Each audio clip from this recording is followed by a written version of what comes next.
Document tiré du site www.ufologie.patrickgross.org. Lumière au-dessus de Phoenix. Le 13 mars 1997, les habitants de l'Arizona ont été témoins de nombreux phénomènes aériens qui restent largement inexpliqués. Célèbres sous la désignation des Lumières de Phoenix, ces phénomènes continuent à susciter l'attention des médias internationaux et ce genre de phénomène continue à se produire. Ce qui s'est passé en Arizona le 13 mars 1997 pour toute une tranche de la population de la société américaine est sans équivalent dans l'histoire du phénomène OVNI de cette décennie. Il n'y a littéralement rien de comparable en ampleur à ces événements si l'on accepte les grandes vagues d'OVNI telles la vague belge de 1990. Les événements. Il fut tout d'abord observé une formation en hexagone à 19h30 au-dessus de Superstition Mountains, à l'est de Phoenix. La formation caractéristique en 8+1 fut ensuite vue sous forme de deux arcs avec des traînées lumineuses au-dessus de la rivière Gila à 19h50 puis à 22h à la limite sud de la ville de Phoenix. Le phénomène a été vu par des centaines de témoins, une poignée d'entre eux disposant de caméras vidéo ayant la chance de filmer le phénomène pendant plusieurs minutes. Ces vidéos amateurs ont immortalisé la formation qui est maintenant mondialement connue.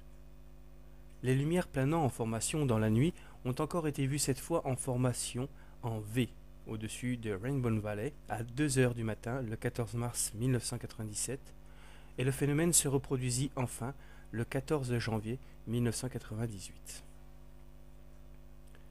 Une formation en V en vol. D'abord repéré quittant la région de Henderson, Las Vegas, puis entrant en Arizona à haute vitesse, une formation en V de 7 orbes, tantôt vue de couleur blanc-bleu, tantôt de couleur blanc-jaune, traversa la vallée de Prescott Valley à basse altitude à 7h50 le soir, vira vers le sud, où elle fut filmée à l'extrémité nord de la vallée de Phoenix.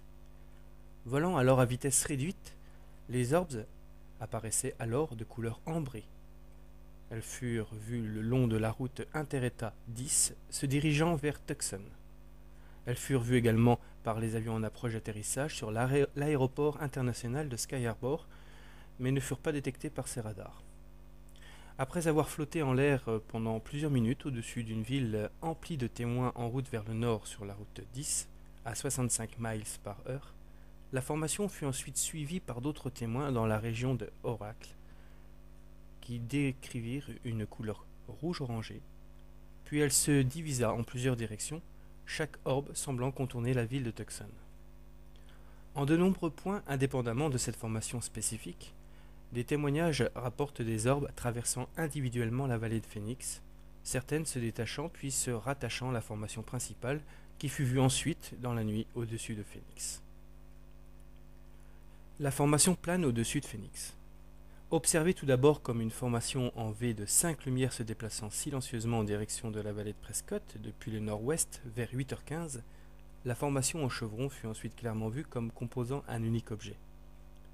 L'immense vaisseau pivota au-dessus d'une maison auprès de nombreux témoins, la couleur des lumières passant au rouge et l'ensemble soudainement partit à grande vitesse en direction de Phoenix. Pendant ce temps, le groupe de témoins suivant au centre de Phoenix vit l'objet s'approcher directement vers eux, à une vitesse qu'ils estiment à Mach 2 ou 3, puis la formation ralentit à nouveau, prit une forme de V plus prononcée. Elle passa à une vitesse de 10 à 15 miles par heure, à une vitesse de 50 à 150 pieds au-dessus de leur tête. L'engin fut ensuite repéré le long de la route 10, zigzagant dans la vallée, en changeant d'altitude à plusieurs reprises, et planant pendant 5 minutes au-dessus de l'aéroport de Sky Harbor, puis continua vers le sud toujours en suivant la route 10. Après plusieurs kilomètres le long de la route 10 jusqu'à Picacho Peak, l'énorme vaisseau estimé avoir une largeur de 900 pieds sur l'avant et au moins 1 mile sur sa partie arrière, planait pendant un bon quart d'heure, suite à quoi sa trace fut perdue. Il se peut qu'il ait été rejoint à cet endroit par un triangle géant qui fut repéré à la suite sur la route 10 un quart d'heure plus tard. Le même chevron volant, ou un objet similaire, fut encore vu plus tard, vers 10h50 du soir, cette même nuit, traversant Phoenix d'est en ouest. 5 groupes de 3 lumières. Cette formation en V, constituée de 5 groupes de 3 lumières, a été positivement identifiée par plusieurs résidents de Prescott comme un seul engin gigantesque, équivalent en taille à une formation de 5 Boeing 747 volant à l'unisson en direction de Phoenix. Ce très grand objet volant a encore été vu plus tard, mais avec moins d'acuité par un pilote de la compagnie American West, qui appela l'aéroport de Sky Harbor pour savoir ce que sont ces 9 lumières, et un astronome amateur à Phoenix qui pensa qu'il s'agit d'une formation d'avion conventionnel. Un triangle volant.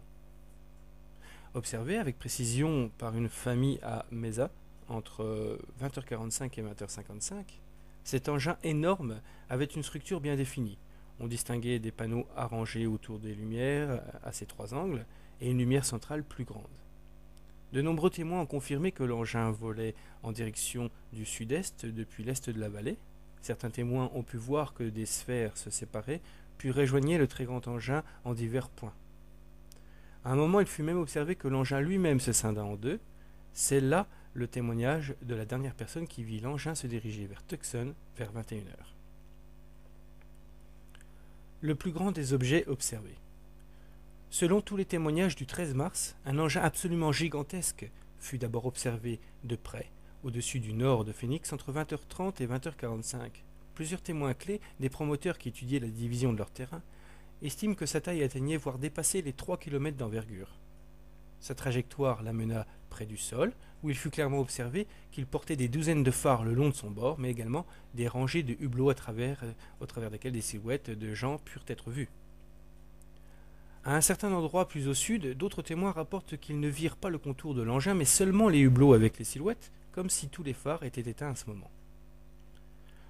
Au moment où le même engin est encore vu au-dessus de la route Inter-État 10 au sud de Casa Grande, 3 larges lumières étaient de nouveau allumées, une à chaque coin, ainsi que des lumières plus petites, en grand nombre, sur le bord d'attaque de l'engin.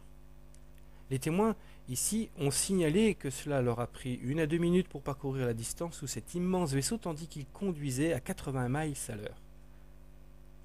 Ils ont estimé la largeur de ce Very Large Object d'être d'au moins 2, probablement 3 miles de large et assez grand pour qu'un avion géant de transport de troupes C-5A Galaxy Condor, le plus grand avion conventionnel connu, puisse atterrir sur lui. L'engin avait une structure bien définie et la famille des témoins a décrit sa couleur bleu-noir uni, comme la couleur d'un baril de fusil de chasse. L'engin, ou un engin semblable, a lui été vu plus tard au nord de Phoenix vers environ 21h30 lors d'une tentative d'interception par des jets militaires se déplaçant toujours à travers la vallée d'ouest en est à environ 22h45. Un objet discoïde géant. Vu tout d'abord par un pilote de ligne aérienne à la retraite, ses fils et un ami qui descendaient la route de Scottsdale vers 22h20, cet engin circulaire énorme, comportant des phares ambrés autour de son corps d'un diamètre estimé à 1 mile, il a été vu en train de faire méticuleusement un virage vers Sky Harbor, aux environs de la route de Camelback, où il a également croisé dans le couloir de trafic aérien avant de disparaître au-dessus de South Mountain.